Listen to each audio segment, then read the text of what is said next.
وہ چست قمیص پہنتی تھی اور اپنے آپ کو قدامت پسند بتاتی تھی۔ کرکٹ کھیلتے کھیلتے آذان کی آواز کان میں پہنچ جاتی تو دوڑتے دوڑتے رک جاتی، سر پہ آنچل ڈال لیتی اور اس وقت تک بالنگ نہیں کرتی جب تک آذان ختم نہ ہو جاتی۔ یہ اس لڑکی کا ذکر ہے جو مہاتما بدھ کی پیرو تھی اور 300 روزے رکھتی تھی۔ پکچر کا پروگرام ہو یا کرکٹ کا میچ، روزہ اس کا کبھی قضا نہیں ہوا۔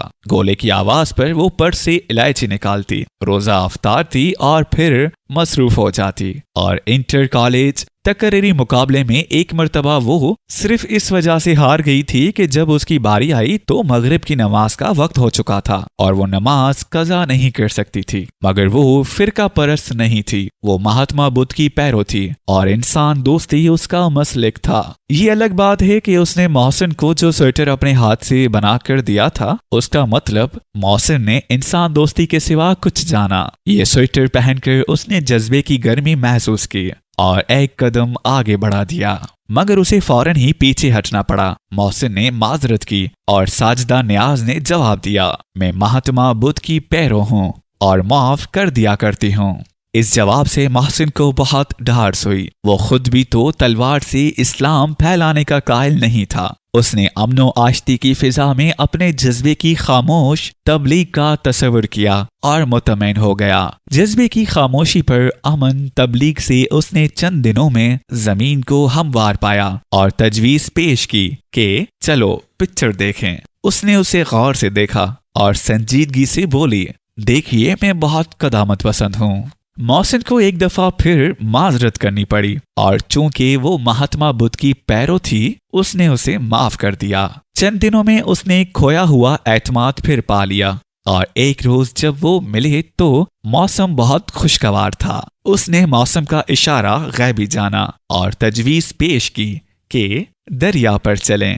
وہ پھر سنجیدہ ہو گئی اور بولی، دیکھیے میں بہت قدامت پسند ہوں اور مردوں کے ساتھ بوٹنگ نہیں کیا کرتی۔ محسن نے جب یہ مقدمہ اشرف کے سامنے پیش کیا تو وہ بہت ہنسا۔ لڑکی اور قدامت پسند؟ ہاں وہ بہت قدامت پسند ہے۔ اشرف ہنستے ہنستے رکا اور سنجیدگی سے کہا، احمق، لڑکی کبھی قدامت پسند نہیں ہوتی۔ کیا مطلب؟ مطلب یہ ہے کہ لڑکی تاریخ میں کبھی قدامت پسند نہیں ہوئی۔ قدامت پسند صرف 2 چیزیں ہوتی ہیں، بوڑھی عورت اور نوخیز لڑکا، تیسری کوئی مخلوق قدامت پسند نہیں ہوتی۔ محسن نے اشرف کے نقطۂ نظر سے اتفاق نہیں کیا۔ اشرف کا ان معاملات میں نقطۂ نظر اتنا مختلف تھا کہ محسن کو اس سے کبھی اتفاق نہ ہو سکا۔ اشرف رومانٹک ہونے کے سخت خلاف تھا، یہاں تک کہ جب عطیہ نے نیند کی گولیاں کھا کر خودکشی کا تہیہ کیا، اس وقت بھی وہ رومانٹک نہیں ہوا اور عطیہ نے آنکھوں میں آنسو بھر کر کہا، میں نے تو نیند کی گولیاں کھائیں اور بچ گئی، مگر تم ایک دن شاہی مسجد کے مینار سے کود کر خودکشی کرو گے۔ اشرف نے نہایت سادگی سے جواب دیا، نہیں، میں شاہی مسجد کے مینار پر چڑھا ہوں، خودکشی کے لیے وہ نہایت نامناسب مقام ہے۔ مگر ایسا بھی نہیں کہ اشرف کو خودکشی کا خیال کبھی آیا ہی نہ ہو۔ عطیہ کی خاطر وہ خودکشی کرنے کے لیے سچ مچ تیار ہو گیا تھا۔ کئی دن وہ اس خیال سے باولا بنا پھرتا رہا، مگر وہ بے سوچے سمجھے قدم اٹھانے کا قائل نہیں تھا۔ اس نے متانت سے اپنے اس جذبے پر غور کیا اور پھر اس کا ذکر سید حسن سے کیا۔ سید حسن نہایت سکا اور سمجھدار آدمی تھے، آزادی اظہار کے سخت حامی۔ انہیں یہ بات معلوم نہیں تھی کہ خودکشی بھی اظہار ذات کی ایک صورت ہے، بس انہوں نے اس میں براہ راست مخل ہونا اپنے اصول کے خلاف جانا۔ البتہ اتنا کہا، ڈاکٹر اصغر سے مشورہ کیا؟ نہیں، کر لو۔ یہ بات اشرف کے دل کو بہت لگی۔ وہ فوراً ڈاکٹر اصغر کے پاس گیا۔ جب وہ وہاں سے واپس آیا، اس کا ارادہ بدل چکا تھا۔ بات یہ ہے، اس نے نہایت متانت سے کہا، میں نے اپنی الجھن کو سمجھ لیا ہے۔ میں اصل میں ایڈیپس کمپلیکس کا شکار ہوں۔ میری والدہ مرحومہ کا رنگ سانولا تھا اور عطیہ کی رنگت بھی سانولی ہے۔ یوں اس کے بعد بھی اشرف سانولی لڑکیوں کے پیچھے دیوانہ ہوتا رہا، مگر اس نفسیاتی بصیرت کے ساتھ کہ وہ ایڈیپس کمپلیکس کا شکار ہے اور اس لیے خودکشی کے خیال نے اسے پھر کبھی نہیں گھیرا۔ سید حسن کسی کمپلیکس کا شکار نہیں تھے، ان میں ثقافت اور دانشوری इस दर्जा फरवा थी कि वो किसी कॉम्प्लेक्स में मुब्तला हो ही नहीं सकते थे। अलबत्ता वो लंदन की नॉस्टैल्जिया में मुब्तला थे। शाम को वो रोज ब्रिटिश काउंसिल महज इस वजह से जाते थे कि वो गोशा उन्हें लंदन का गोशा लगता था। लाहौर से बेजार थे, कहते थे कि यहाँ आकर दुनिया से कट गया हूँ। लंदन के अखबार यहाँ हफ्ता भर बाद पहुँचते हैं। जब वो लीडर्स प्रोग्राम में अमेरिका गए थे तो वहां से सिर्फ एक रेफ्रिजरेटर और एक बुद्ध की मूर्ति लाए थे। कार उन्होंने बहुत बाद में खरीदी थी और फिर कार होने के बावजूद वो हफ्ते में एक दिन बस में सफर लाजमन करते थे ताकि आवाम से उनका राब्ता कायम रहे और वो तबकाती अलहदगी पसंदी का शिकार ना हो जाएं।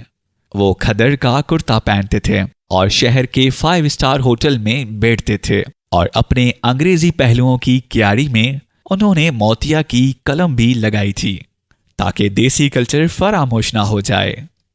सादका ज़ैनुल आबदीन ने इन फूलों के बारे में ये सवाल उठाया कि इनमें महक तो है ही नहीं, मगर जब सैयद हसन ने उसे ये समझाया कि खुशबू और महक का मुतालबा ख़ाम जमालियाती मजाक का मुतालबा है, तो वो अपने एतराज़ पर खुद ही शर्मिंदा हो गई। फिर उसने खुशबूदार देसी फलों को भूलकर सैयद हसन की अंग्रेजी फलों को इस तरह पसंद करना शुरू किया जैसे नए नए तेजी भी याफ्ता हल्के फुल्के गानों से तर्क ताल्लुक करके क्लासिकी मौसीकी से इश्क करते थे। सादका ज़ैनुल आबदीन ने आदरे हैरबिन की तर्ज पर अपनी जुल्फें तरशवाई थीं। आशुरा के दिन वो इन जुल्फों में कंघी नहीं करती थी और काला लिबास पहनती थी। काले लिबास पर दोस्तों ने उंगलियां उठाईं तो सैयद हसन रफीक अलकलब हो गए और बोले, मुहर्रम में काली कमीज पहनना मजहब नहीं कल्चर है। इस पर सब चुप हो गए क्योंकि कल्चर के तो सभी कायल थे और जब सैयद हसन ने अपने घर मजलिस मुनाकिद की तो उसमें सब शरीक हुए।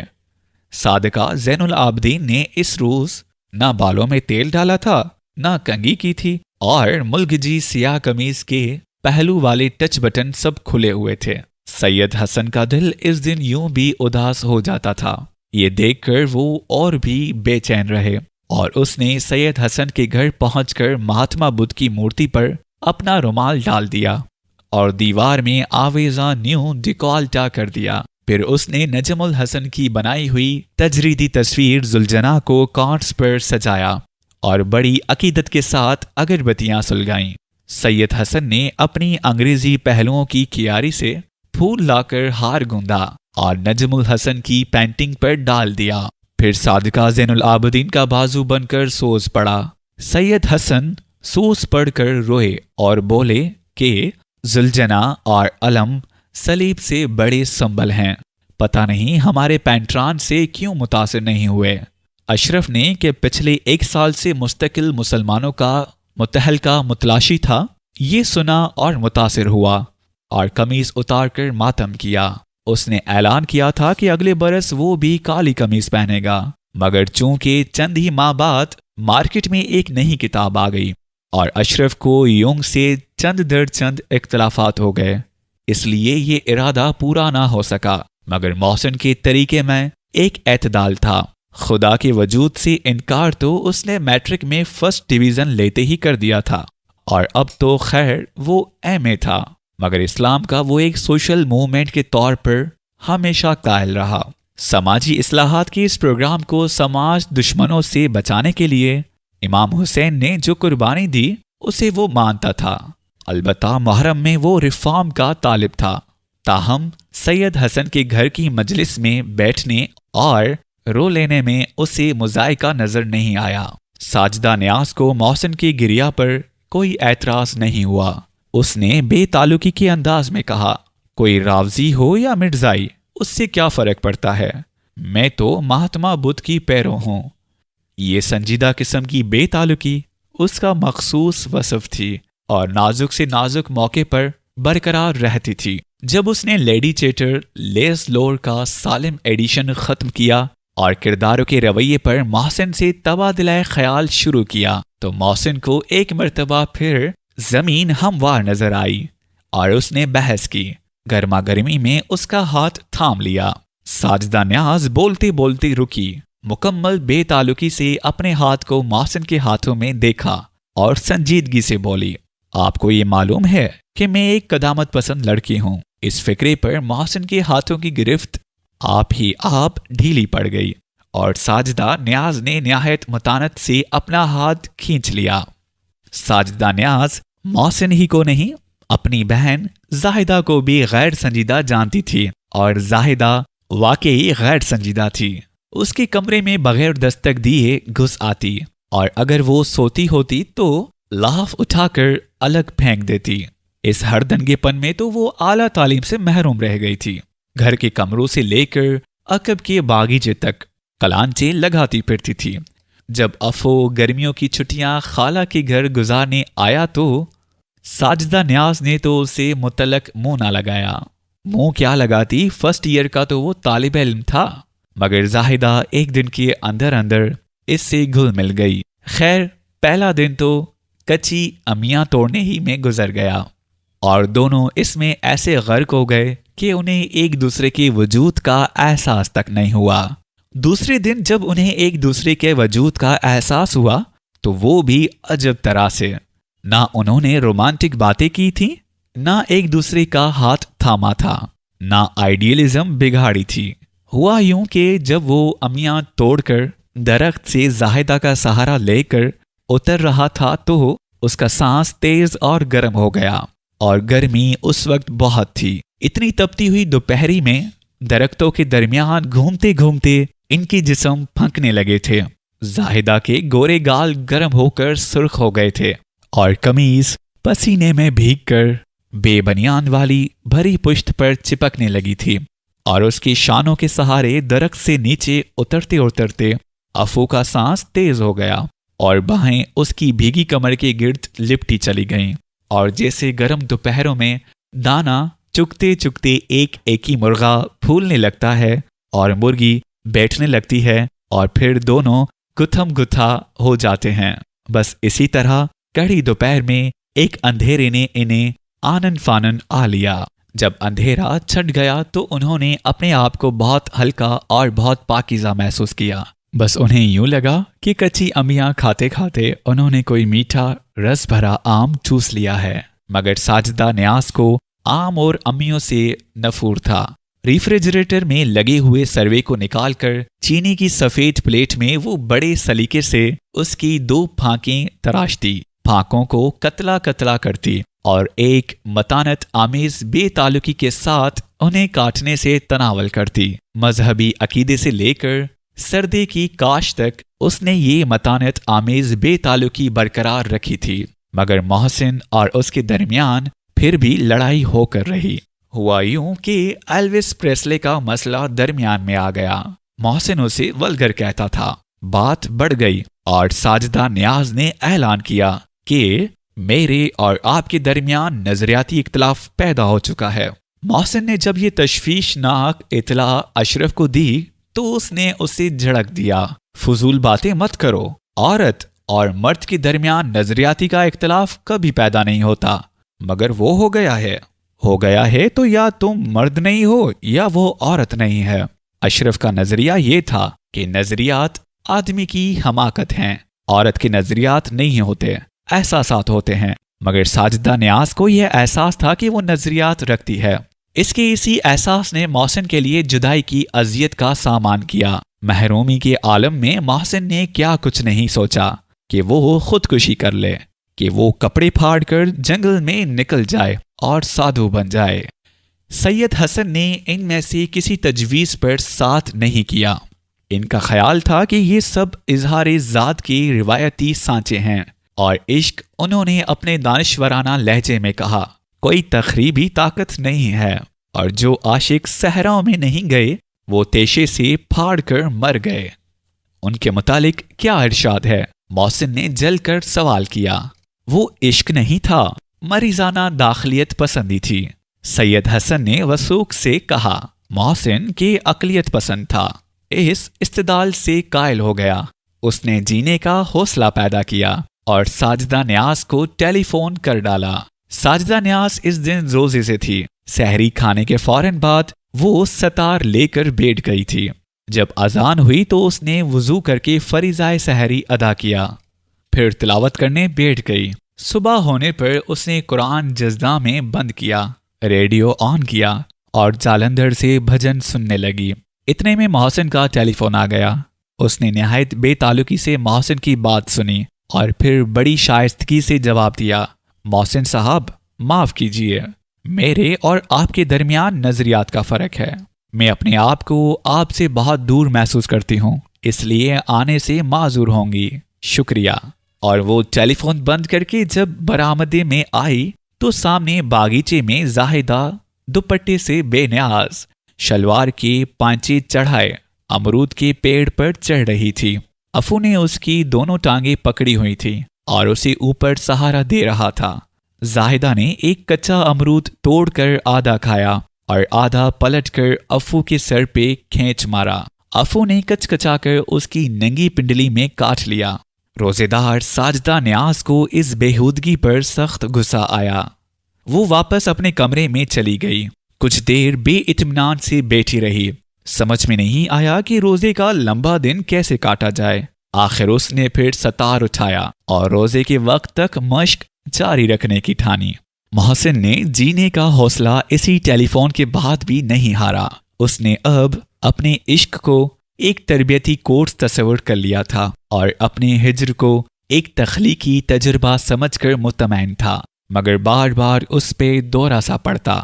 ساجدہ اسے بے طرح یاد آتی اور پھر اسے یوں لگتا کہ اس کا عشق تعمیری طاقت بننے کے بجائے مائل بتخریب ہے اور وہ بیمار قسم کی داخلیت پسندی کا شکار ہو رہا ہے۔ اشرف نے اس کی آنکھوں میں آنکھیں ڈالا اور سیدھا سوال کیا، تم نے اسے؟ مگر محسن اس سوال پر اتنا سٹپٹایا کہ اشرف کا فکرہ پورا نہیں ہونے دیا اور جواب دیا، نہیں نہیں۔ کیوں؟ بس نہیں، احمق۔ اشرف نے تحقیر آمیز لہجے میں کہا، وہ مہاتما بدھ کی پیرو ہے، معاف کر دیتی۔ مہاتما بدھ کے پیرو ہونے کا مطلب اس کے سوا کچھ نہیں ہوتا۔ محسن نے دکھ بھری نظروں سے اسے دیکھا اور چپ رہا۔ پھر وہ سوچ میں ڈوب گیا۔ پھر اس نے ٹھنڈا سانس بھرا اور بولا، خیر اب تو وہ گئی۔ کون گئی؟